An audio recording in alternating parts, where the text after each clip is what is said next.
الله سلام عليك يا رفيع الشان يا رفيع الشان. Assalamualaikum warahmatullahi wabarakatuh. Bismillahirrahmanirrahim. Bismillahirrahmanirrahim. Qudusis salam. Bismillahirrahmanirrahim hakim.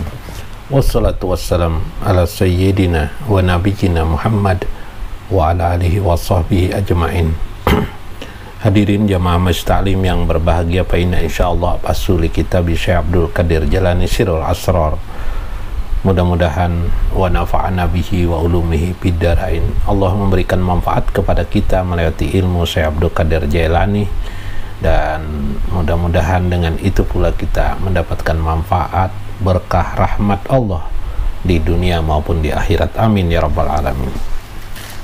Hari ini kita bicara tentang ruh lagi ya, ruh dan diri manusia. Banyak sekali pertanyaan orang tentang diri manusia. Siapakah diri kita ini? Karena dengan mengenal diri, anggapannya adalah man arafa nafsahu faqad arafa rabbahu. Dia akan mengenal Tuhannya karena mengenal dirinya.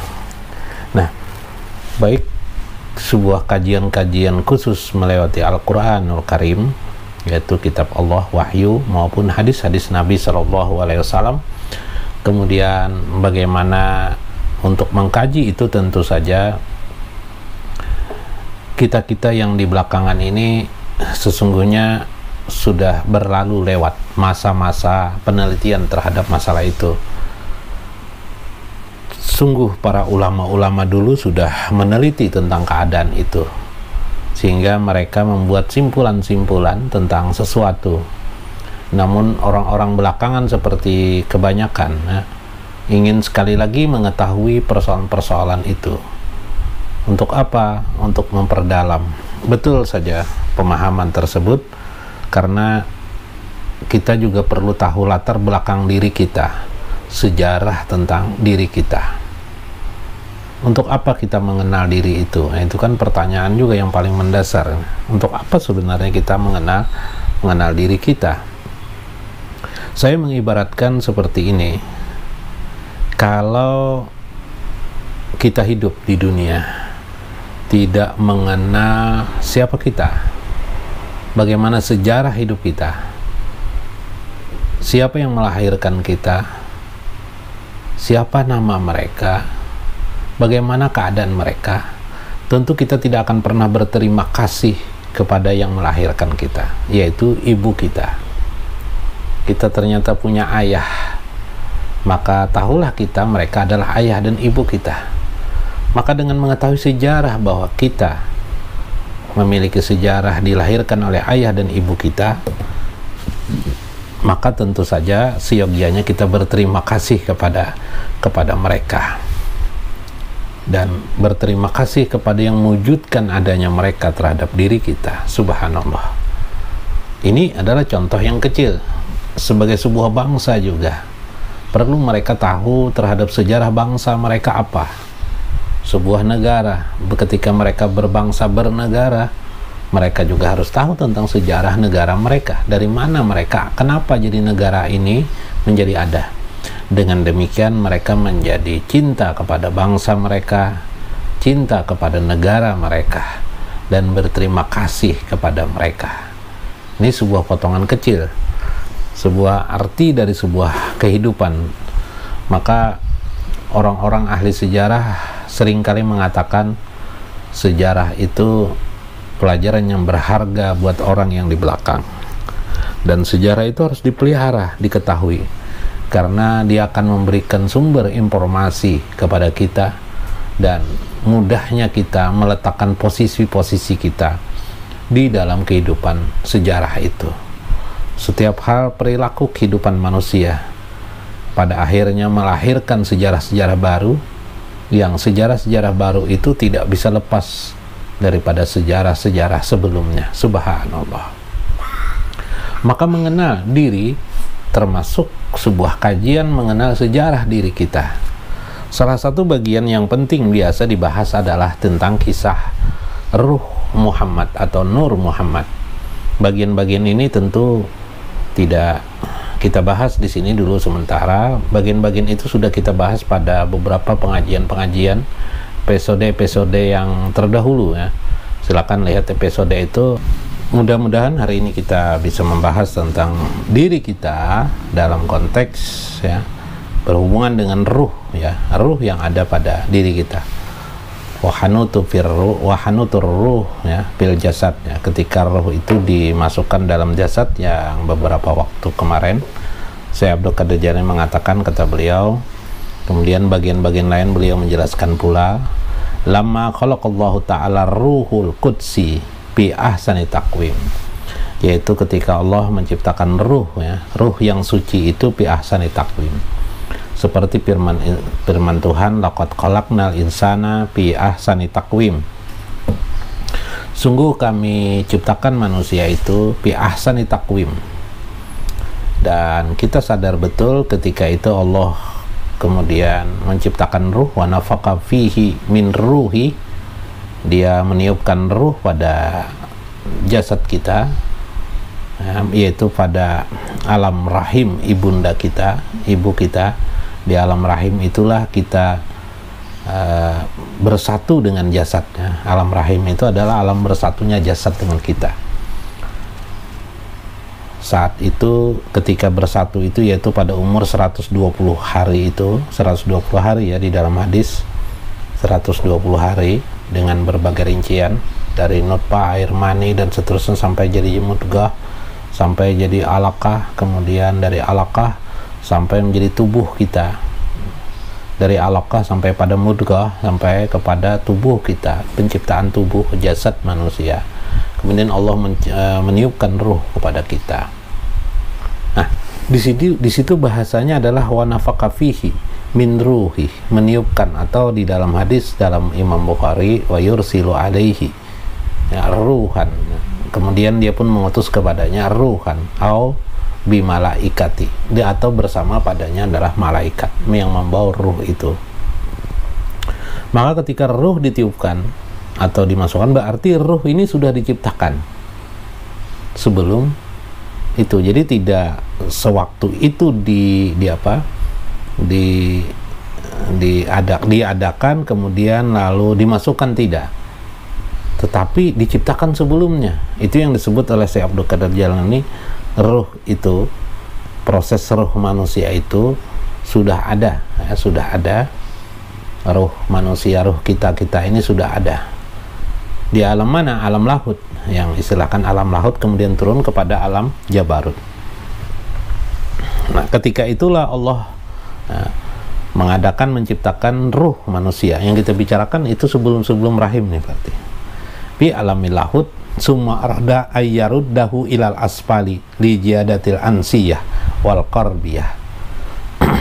Kemudian Allah meletakkannya pada satu keadaan tempat yang bersambung-sambung, yang kemarin sudah kita bahas bersambung-sambung, yaitu pada alam, setelah alam lahut, alam jabarut, kemudian alam jabarut, kemudian alam malakut, sampai alam ruh pada umumnya, kemudian sampai kepada alam rahim ibu ya, atau rahim ibu yang di waktu itu sudah ada jasadnya, kemudian dimasukkan di situ. Ringkas kisahnya begitu ya, ringkasnya. Nanti diperhatikan lagi di sana. Ketika di alam jabarut itu diajarkan kepada kita seperti firman Tuhan, fi maq'adin sidkin inda malikin muqtadir, yaitu pada tempat yang benar di sisi Tuhan yang maha raja yang telah menentukan keadaan itu. Yang dimaksud awalan piha ila alamil jabarut, diturunkan di alam jabarut. Pada alam jabarut inilah wa ma'hu ya, bajarut tauhid ya, diajarkan dia benih-benih tentang tauhid, atau dengan kata lain diajarkan kepadanya ma'rifatullah, mengenal Allah, siapa Tuhan. Makanya ringkasnya kisah nanti ketika ruh itu ditiupkan ke dalam jasad ibu kita, atau bukan jasad, ya jasad ibu kita, di rahim beliau yang kita berada di dalamnya, Setelah bertemu antara ruh dan jasad itu, timbullah pertanyaan Tuhan kepada mereka. Alastu birabbikum, sebagai sebuah tindakan uji coba ya pada tubuh manusia. Alastu birabbikum, apakah benar aku ini adalah Tuhan kalian? Alastu birabbikum. Qalu bala, mereka berkata, qalu bala, mereka berkata benar, syahidna, kami bersaksi. Nah, ini bahwa ruh kita itu pada awalnya mengenal Allah Subhanahu wa taala. Kata Tuan Syekh Abdul Qadir Jalani di halaman lainnya, tidak di halaman sini. Kemudian Allah melupakannya pengetahuan tentang ketuhanan itu, melupakan tentang ketauhidan itu, melupakan tentang ma'rifah itu, ketika tubuh ini bersatu dengan jasad, dengan tetap meninggalkan nanti adanya perasaan bertuhan. Tuhan itu harus ada. Jadi orang-orang ateis itu sebenarnya menentang kejiwaan rohani mereka, dan itu suatu hal yang berat sebenarnya. Jadi orang tidak bertuhan itu justru tersiksa dia sebenarnya. Hanya saja secara johir seolah-olah mereka bebas, tapi sebenarnya mereka tersiksa. Tersiksa oleh apa? Oleh hati nurani mereka yang terus-menerus nanti mendengungkan bahwa Tuhan itu ada, Tuhan itu ada, Tuhan itu ada. Seperti itu ya. Nah, sekarang masuk kita kepada fokus pembicaraan tadi. Siapa diri kita? Nah, kalau dengan cerita tadi yang saya kisahkan itu, siapa kita?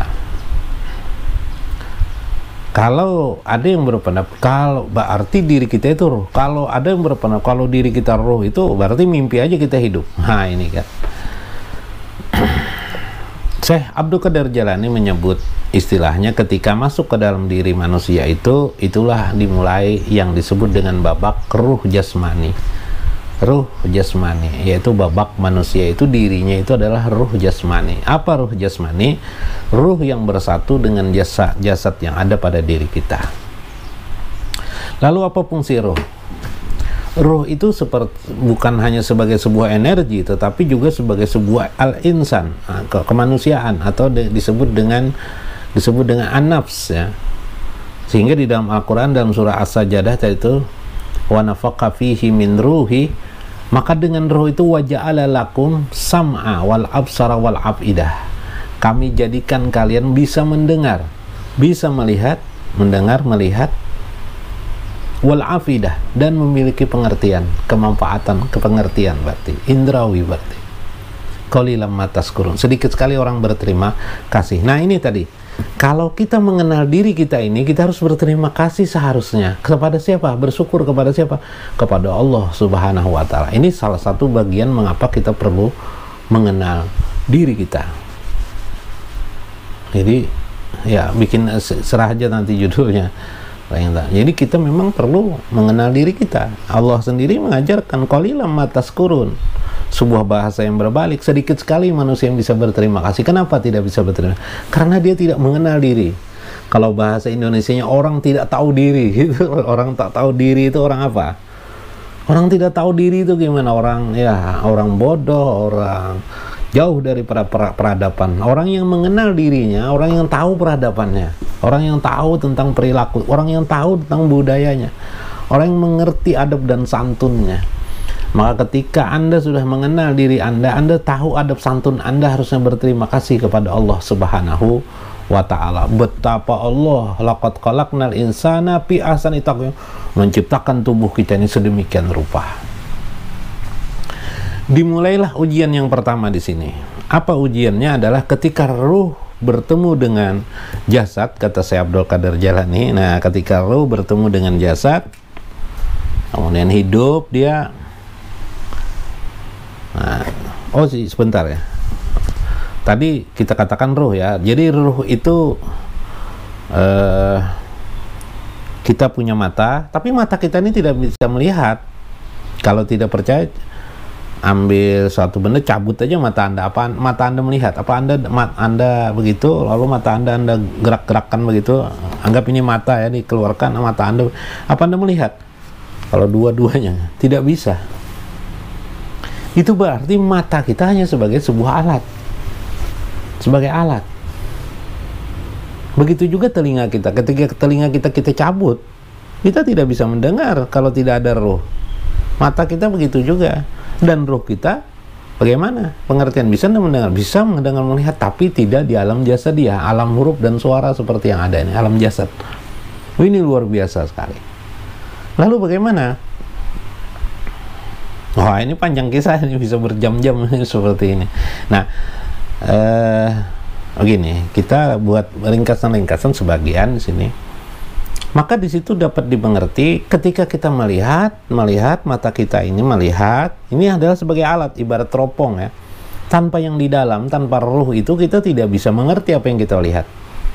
Maka penglihatan adalah ruh, mata adalah jasad. Pendengaran adalah ruh, telinga adalah jasad. Subhanallah.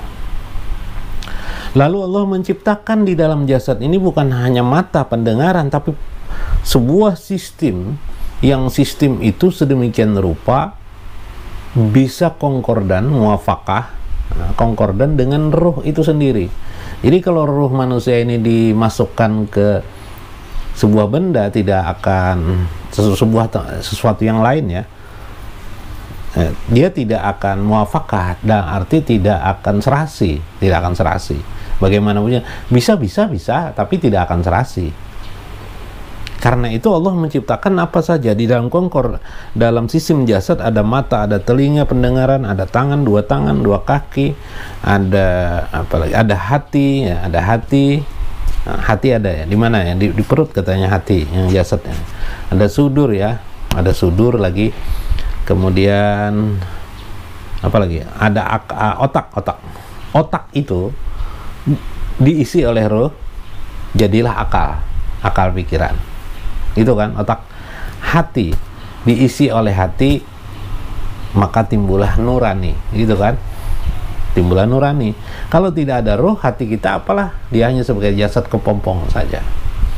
Jadi dapatlah kita pahami bahwasanya jasad tubuh kita ini adalah sebuah alat yang digunakan oleh ruh untuk hidup dalam kehidupan dunia ini, yang nanti jasad kita ini apabila mati dikubur, hancur. Ada juga yang tidak hancur, bersyukurlah yang tidak hancur ya. Nah itu amalannya lain lagi itu nanti, yaitu jasad para anbiya. Di dalam hadis Nabi, jasad para anbiya tidak akan hancur ya, dikubur mereka. Nanti di akhirat dibangkitkan kembali manusia dan jasad seperti sekarang yang Anda ini. Maka kehidupan yaumul mahsyar seperti kehidupan dunia ini, tapi dengan variasi yang lainnya. Tapi dunia ini sebuah gambaran pantulan pada alam mahsyar kelak nanti, ketika kita berhadapan di hadapan Rabbul Jalil, atau di hadapan pengadilan yaumul mizan. Luar biasa. Apabila panas, bagaimana sekarang kita merasakan panas biasa ini, bagaimana panas di akhirat nanti. Nauzubillah min dzalik. Jika kita bisa menyadari keadaan-keadaan itu, bukan hanya kita harus hanya berterima kasih kepada Allah, berterima kasih kepada ibu bapak kita dengan mengetahui sejarah ruh dan diri kita ini, kita pastilah menjadi orang yang ingin mengabdi kepada Allah Subhanahu wa Ta'ala, ingin mengabdi terus kepada Allah, ingin mendekati Allah Subhanahu wa Ta'ala. Subhanallah, tentu kita akan menjadi padat ibadah kita, padat ma'rifah kita kepada Allah Subhanahu wa Ta'ala.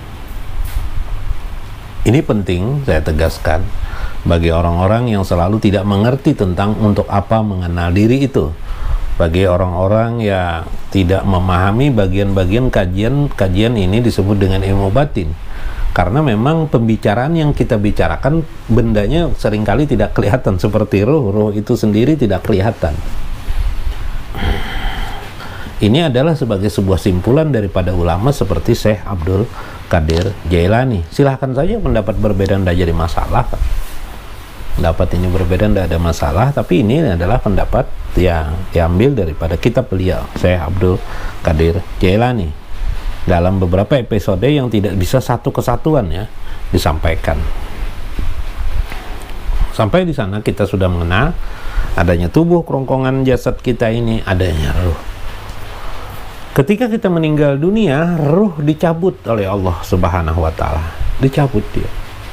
Kemudian setelah dicabut, ringkas kisah banyak hadis tentang itu. Nanti kita akan bicara tentang ruh ya, ruh di alam kehidupan yang lain. Kita akan bacakan nanti berbagai kitab-kitab tentang masalah itu. Bagaimana pendapat ulama terhadap itu, yang satu jurusan, yang satu arah, sehingga menjadi pemahaman kita yang konflik terhadap masalah ruh dan diri kita. Nah, timbul persoalan orang, kalau ruh aja berarti mimpi, ya itu orang tidak memahami ruh. Ruh itu kalau di alam ruh, dia bukan dia seperti jasad kita ini kalau di alam ruh. Kalau di alam yang sekarang ini yang disebut dengan alam alam nasut, alam kemanusiaan ini, dia harus pakai kerongkongan ini, tubuh ini.